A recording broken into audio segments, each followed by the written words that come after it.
Hey, it's Rob and welcome to Axel's Garage. We are out here working on Jeff, which is our 2005 Chevy Avalanche. Done a ton of work to it. We got a whole playlist of Avalanche videos, but lately we've been having an issue, and the issue is an extended crank time most of the time. Not all the time, but most of the time. So we'll get in it, turn the key on, go to crank it, and it'll crank for the 7 seconds or so and not start, and then the second crank it'll start right up.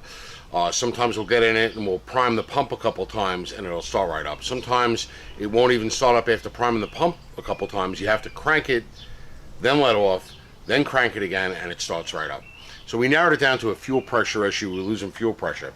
So with 240 or so thousand miles on the clock, we figured it was probably a pretty good idea to replace that fuel pump assembly as a whole, just because we've replaced everything in this car and tried to make it rock solid reliable, and who knows how long that pump has been in there. And when we took the tank down, the top of the pump was rotted. The fuel lines, the steel lines going into the pump assembly were rotten, and they pretty much snapped right off. In this fuel pump assembly it's the fuel pump, it's the regulator, it's the filter, it's everything is in the assembly. So we put a Delphi brand one in and worked fine. However, it didn't solve our extended crank problem. So we tried to chase down some issues, and we could really never find a certain cause on why our fuel pressure is bleeding down.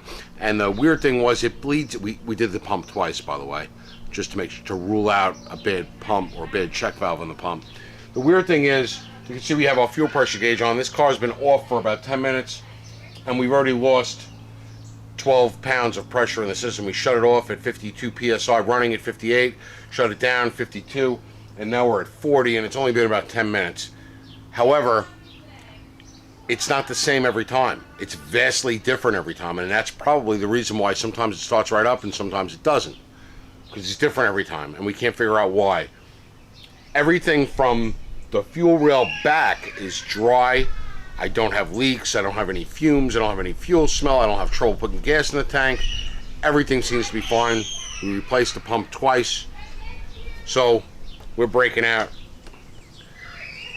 the tool. And this tool was sent to me by CGSULIT. CGSULIT. I don't know how you say it. I'll link it in the description below. They sent this to me to check out, and we've done a quick video on it in the past. However, it does have bi-directional use. This is the SC-530 for GM vehicles. So they sort of make a bunch of these for different models, or makes, I should say. We got the GM one that they sent to us, and it seems to have a lot of features. I actually plugged it in the other day, and I went through all the different menus. It took me about an hour to see all the different menus, and what I found in here was an injector balance test. I didn't think this would be able to do it, because usually you need those big, expensive two-way scan tools to do it, but this one did have an injector balance test. So we're gonna plug this in. I've never done an injector balance test, but from all the research I've done, that's my next logical step, is to make sure that the injectors aren't leaking, or a leaky one or two injectors. So we're gonna do an injector balance test and see if we can figure out where this fuel pressure is going and why we're having this erratic fuel pressure loss when you turn the key off. So I'm going to hook it up and take you along for the ride. Alright, so I got the key on, got my fuel pressure gauge in the background. It's reading pretty much dead on at 50 psi. This thing powered up, plugged into the OBD2 port. It's got a nice long cord so you can actually get it out from inside the vehicle. And I'm going to go arrow over to the GM, and I'm going to hit yes. And then it's going to do smart VIN, and I'm going to hit yes. And it's a little slow, but for the 130 bucks or so that it is, 130, 150, like I said, I'll link it down below. I'm not sure exactly how much it is. The price seems to fluctuate a little, but I don't expect it to be as fast as you know, high dollar scan tools. Hopefully this is coming in for you. I don't know what the glare is like here. It just says please wait loading data if you can't see it.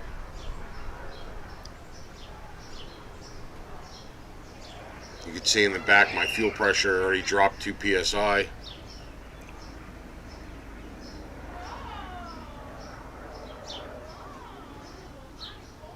and that's key on. So the pump is not running. The pump ran for like 2 seconds, brought it up to 50 psi. All right, up here gives the VIN, year, make, model, gives all the stuff. You just check it. Is that it? Yes. So you hit yes. Then it asks you a couple questions. Automatic transfer case? Yes. 4-button selectable? Yes. Base radio, up-level radio, and navigation radio. We have up-level radio. Yes. Then it asks you for what kind of climate control you have. So you pick that one, hit yes. Equal to or under gross vehicle weight questions. So yes. Rear drum or rear disc. Let me go down to rear disc. Yes. And now it's going to load the appropriate data now that it's got all the vehicle questions out of the way. All right, and it's going to ask you, do you want to do a scan or you want to go to control modules? We're going to go to control modules.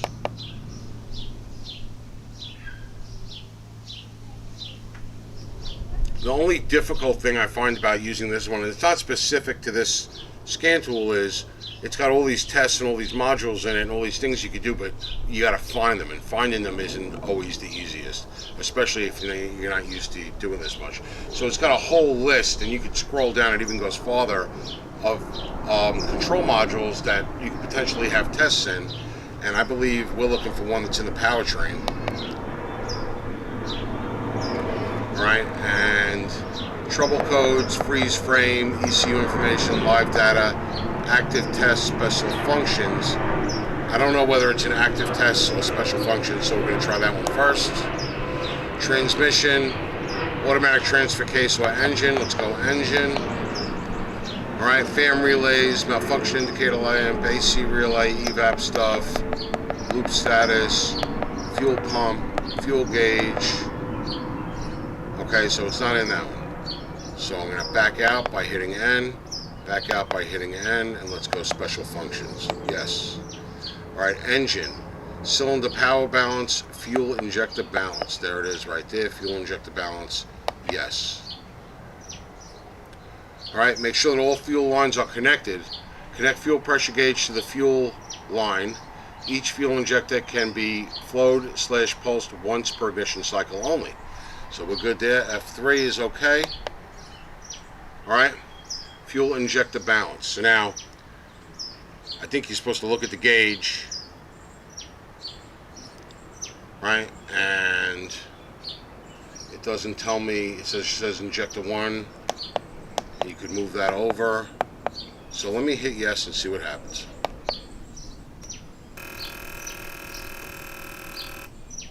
All right, went up to 58 and dropped down to 42. Okay. Injector 2. Yes. Gauge went up to 58 and dropped down to 42. Same thing, which is good. Let's go injector 3. Yes. 58 down to 42. Looks the same. Injector 4. Yes. Same thing. Yep. Injector 5. Yes. Same thing. Injector 6. Yes. Same thing. Injector 7.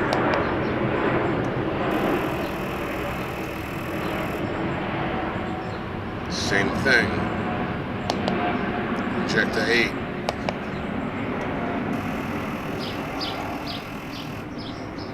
Same thing.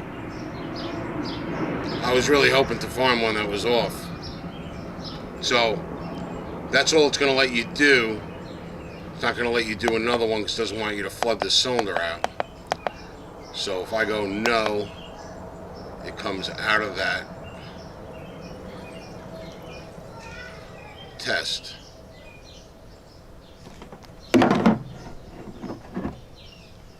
Now, I don't know, let me try starting the vehicle. See what happens.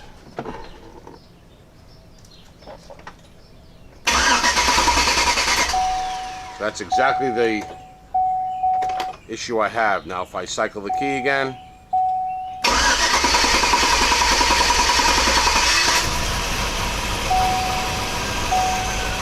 guessing that it was a little rough starting due to those injectors flowing. But as you can see now, I'm roughly at the 58 where my running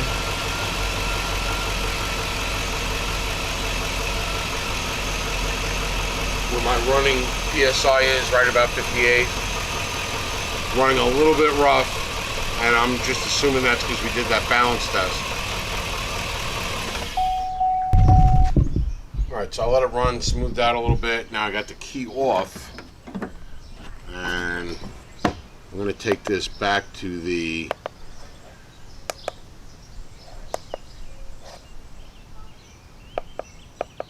fuel injector balance. I'm going to see with the key off. No communication. Alright, so you need the key on. So I don't know. So I'm really hoping when I set out with this today that the injector balance test would show a bad injector or two, whatever, something wrong.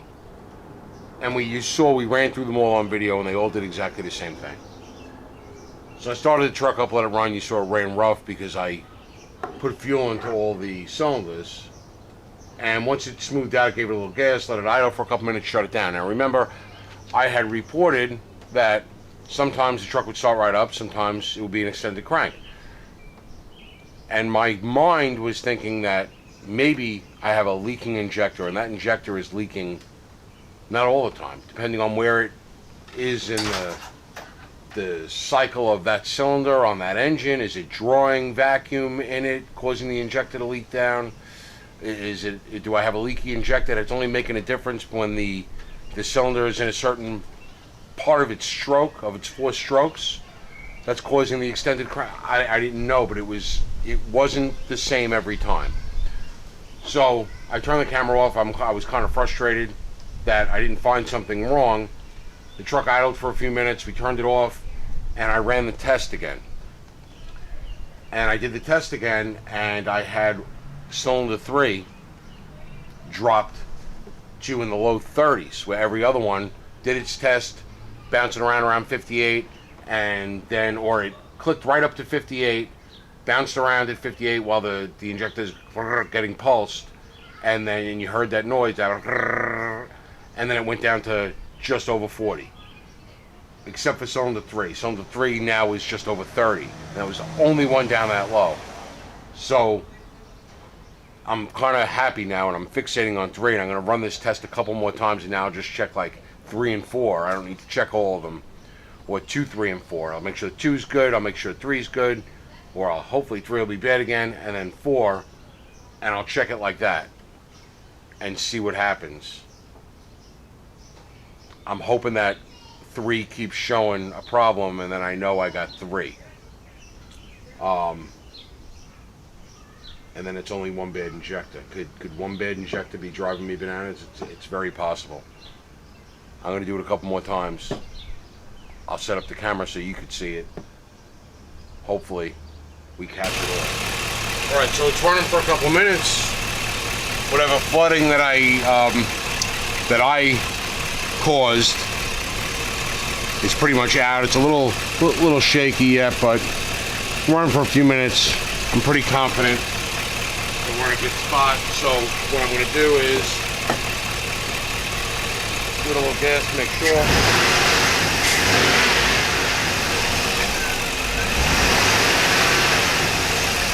What I'm going to do is just turn the key off, leave it on.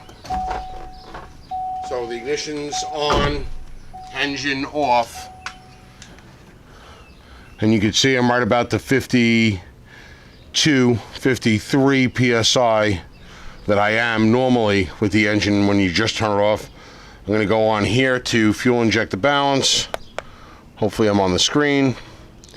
Make sure fuel lines are connected, connect fuel pressure gauge, blah, blah, blah. Yep, okay, F3. All right, and then I got 1, 2, 3. So I'm going to go to 2, and I'm going to hit yes on 2. And we're going to watch the gauge.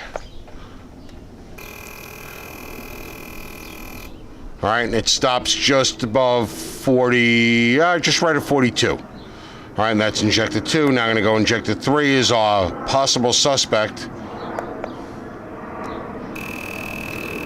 pulses and then stops in the same spot again. And then I'm going to go injector 4 and hit it. And all 3 of them test good. Okay, so I'm going to back out now and I'm going to run it again.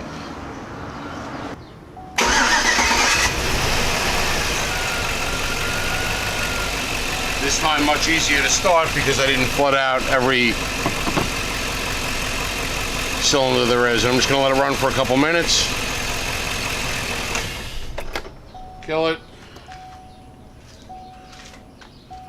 Ignition on, engine off. I'm going to go back to fuel injector balance again. Okay. And then I'm going to go to 2. Pulse it.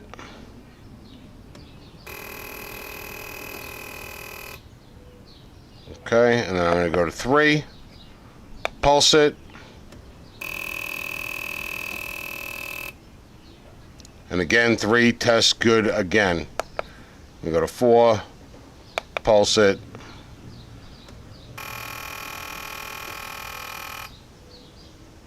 and again all 3 of them test good. So I'm going to back out, and I'm going to start it up again, and I'm going to keep doing this until I see if that 3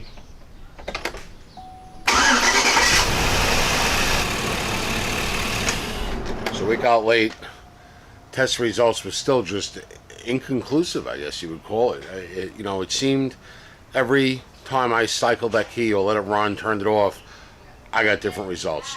But the majority of the time, they were all the same.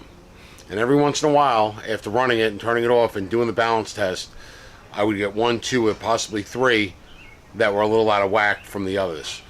But then I would run it, shut it down, let it sit for a little bit maybe, and then do the balance test. And I must have done it 15 to 20 times. It actually got dark. Can't figure out my problem. However, the tool, that scan tool, for 150 bucks, it's got a lot of features in it. And an injector balance test is one of those features that you only usually see in more expensive scan tools, not do-it-yourself tools that a homeowner or a do-it-yourself guy might have in his toolbox. So I'm giving that one a thumbs up. And it did have a lot of features in it. I was able to go to misfire data and pull up my current misfires while it's running, my misfire history, to see if I'm misfiring, to try to diagnose the problem.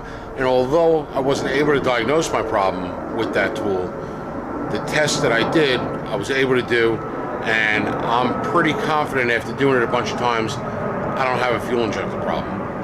I think my problem's elsewhere. I think I have an ignition or timing problem. I can't figure it out. We're going to talk more about it in an upcoming video, but I don't think the injectors are the problem. Everything seems to be working the way it's designed there. My fuel pressure is good, my running pressure is good, my giving it gas pressure is good, wide open throttle test, everything checks out fine with the pump. Don't think my problem's there. We'll figure it out on another episode, but in the meantime, this was really talking about this scan tool, this bi-directional scan tool, GM specific. They do have them for other makes. I'll link them in the description below. You can check it out, and if you want to try one out, because I'm happy with it. And if I would have spent my own money on it, I'd be happy with it, because it does give you a lot of functionality. With ABS testing, you could turn relays on and off. You can turn your fan relays on and off to test them. A lot of neat features. It does take some time to go through all the menus and realize everything that it can do, but it does a lot of neat stuff, and a lot of stuff that's probably beyond my expertise, and I'm going to stay away from some of those features. Anyway, that's it today from Axel's Garage. It's late. I'm going to clean up, and we'll see you on the next video.